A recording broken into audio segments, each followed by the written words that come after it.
Hey, welcome back to Spirit Music Meetups. Mike Burris here. We had a video that we were talking about the French grip and an exercise to work your fingers where its thumb is exactly on top, not the American 45, but right on top. And so your fingers are doing all the work. So you can see my thumb is right on the stick. And I go to the end of the pinky. And so, if I'm lined up, you should see it should line up with my forearm.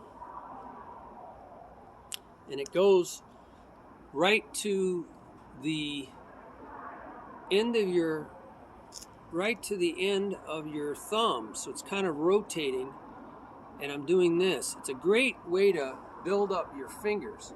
Now, as you go faster, so I'm going to just turn a little sideways so you can see this. You can keep your wrists from moving. You can see if your stick is moving. It's not moving at all, so I'm not doing this. Now you could do this, use your wrist and your finger, but you would never do that playing. It's not really a finger exercise either, but it will help you. You can extend out. Now you never play like this, right? Your thumb pointing away from the stick, but it might help you feel this bounce. Okay, it might help you feel it because you kind of have to get on top of the. You kind of have to be looking down on the stick if you're going to be on the top of the stick like this. But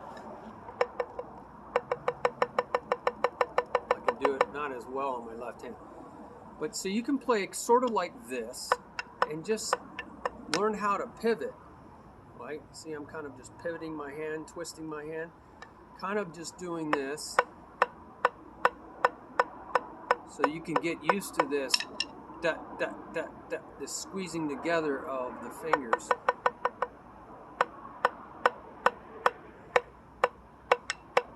And the stick's wobbling all over when you play really high like this, but it teaches you to have kind of a good grip, what I call Vulcan Nerve Pinch, the VNP.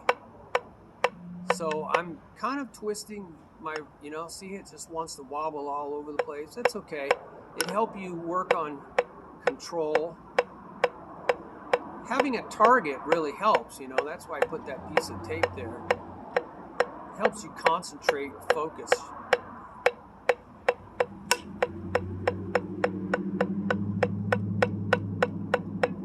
So it's kind of like going into the gym, doing with your curls. So my thumb is definitely pointing away from the stick. This is not how you'd play, but it is a good finger exercise.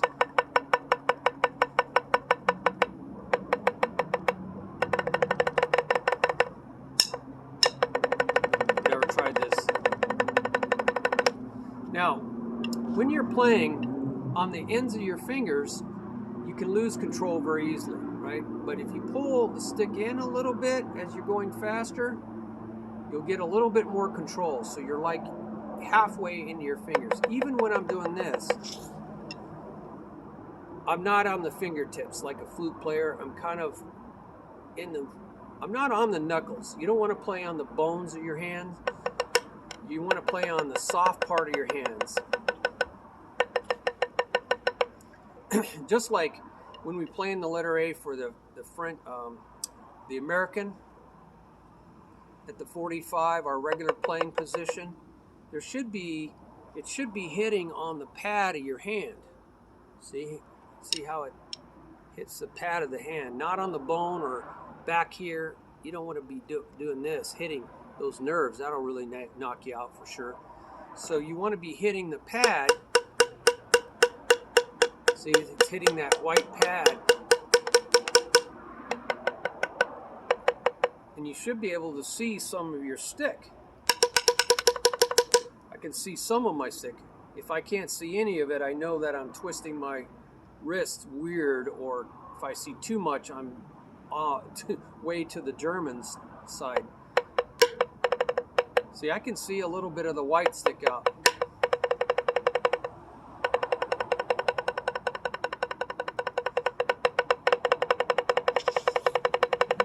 can see some white. So when you're doing this, even when you're on top, it's starting to get dark out here. Even when you're on top of the stick, and I can put my finger there to make sure the thumb is not moving, I'm sort of on the inside. I'm in here on the stick. I'm not on the tips.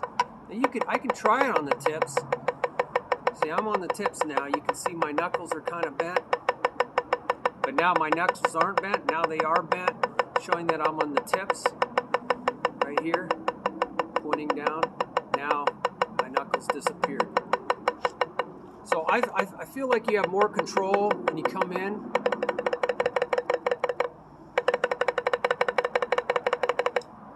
Now this is...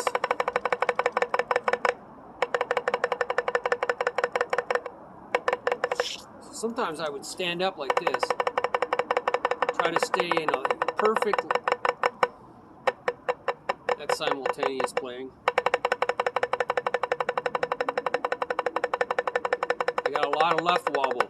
And that, by practicing this, seeing how you can look and make one hand look exactly the same as the other. I'm looking at my hands here.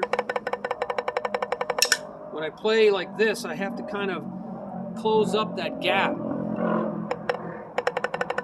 for control. See, I'm close. If I open that gap up, I'm going to get stick wobble.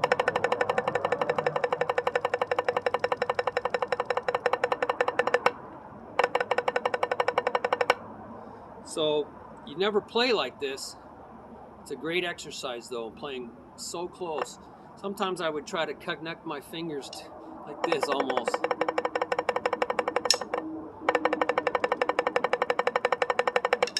Okay, but you can practice in the letter A.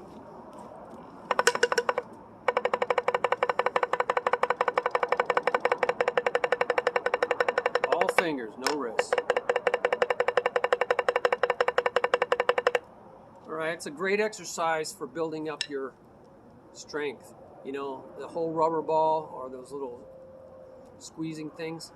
I just open my hand up, doing this, waving, called one hand waving.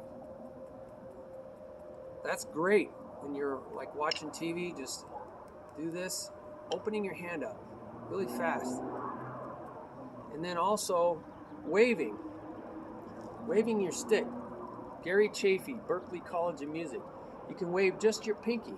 You see, I'm just waving my pinky. I'm just waving my pinky. That's another video. I'm just waving my pinky. But my hand is pretty much flat. So the weight of the stick keeps it. And I'm just forcing it back into my palm, bouncing it off my palm. So all these are great exercises. You don't want to do this. Okay. Okay, so we got that. Is there anything I missed? Shoulders are relaxed.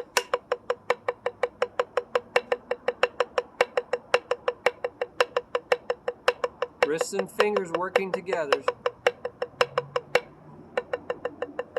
All right, so that's good. So you can do this exercise, just don't play that way. French timpani is really good for timpani players, and when you're playing jazz you're on the jazz cymbal, you could open your hand up like that and mess around with playing swing beats. But as soon as you move your hands, you're going to lose control because there's nothing to keep the stick from going like this. Nothing from accidentally coming out of your hands. It doesn't take a little tiny mishit, and it's going to come flying out of your hands. That's why you want to have your thumb at least at 45 degrees to keep the stick from flying out of your hands. So notice that when I'm in the American grip, I have a slight hole here that keeps, if that disappears, it disappears when I'm doing this, right? but it should open up when you're relaxed. It shows that you're relaxed. Now you have control using that thumb, more control. You don't have to grip your stick. You really have to grip your stick, closing that gap. But you can open that gap up, and that allows air in. See, my finger's in there. It allows air in there so your hand doesn't get sweaty. You don't keep losing your stick. You don't get slippage. You don't want to get slippage either. So that's really good sign that you're relaxed and that you have a fulcrum on the front index finger. Now some people use the middle finger for a fulcrum. I'll talk about that. But there's a gap there. And also notice there's a gap here. So sometimes I put a stick there or a pencil or a pen or something like that. And if I can play,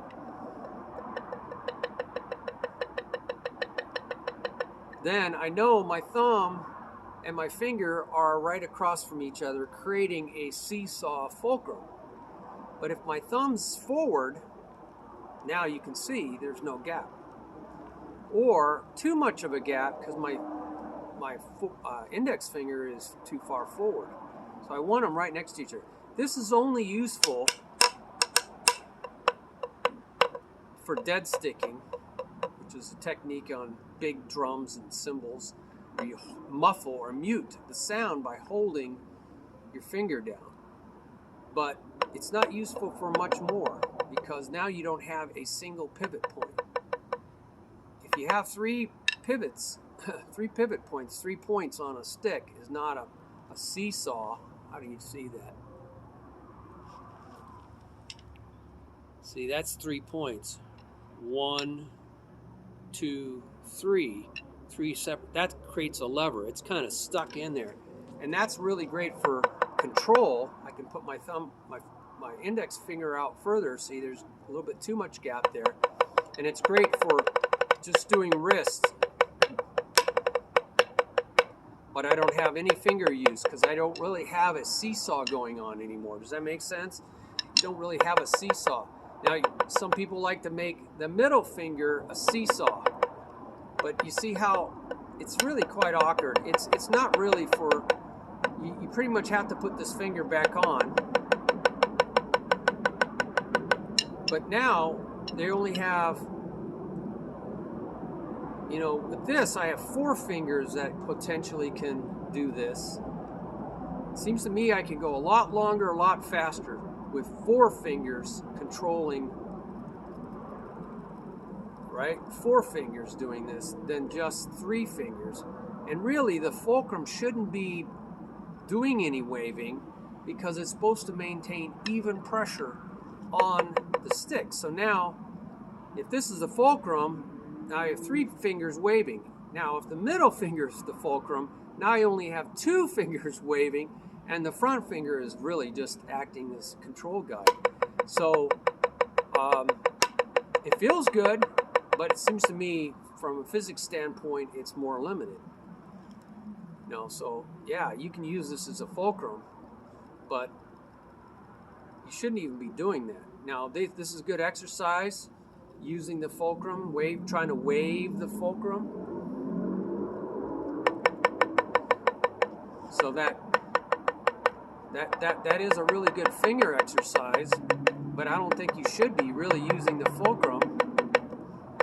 So it does really help you with developing a strong grip fulcrum.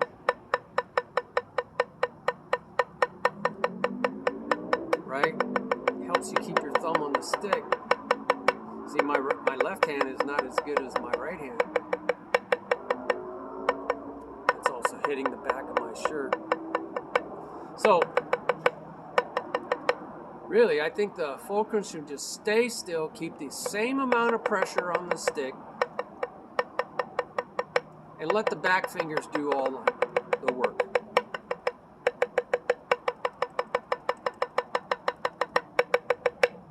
And if that's the case, we got front 2 finger fulcrum, keeping nice even pressure. We got 3 fingers, and you can practice, like I said, just the pinky, just the 4th finger, just the 3rd finger, the middle finger, just the fourth finger, just the pinky, just the fourth. You can play these little games going down and up and down the stick, and you can practice combinations of two. It's kind of hard to do the middle finger and the pinky and leave this finger out, the fourth. It's really awesome. But anyway, that's Gary Chafee, Berklee College of Music. So I hope that gives you some ideas that I work on and I give to my students.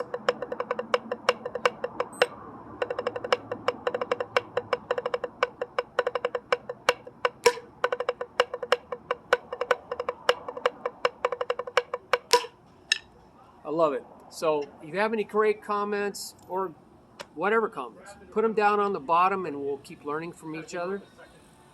That'll be fantastic. And love to hear from you, so look forward to that. And if you want to share your blessings with others, there's a button on the bottom for that. And we'll just keep working together, because it's a together thing. That's what it's all about. God bless you, and look forward to hearing from you, both on this video and on the website. It's an entire blog website that is just designed for teaching one another, okay? Look forward to that. Appreciate it. And subscribe to this channel so that when a new one comes out, you'll know right away. I don't get out as much as I'd like to. I do a lot of drum set, and so I'll be doing a lot more of that in the studio, but I wanted to get outside for a little while and enjoy this beautiful park. God bless. Bye-bye.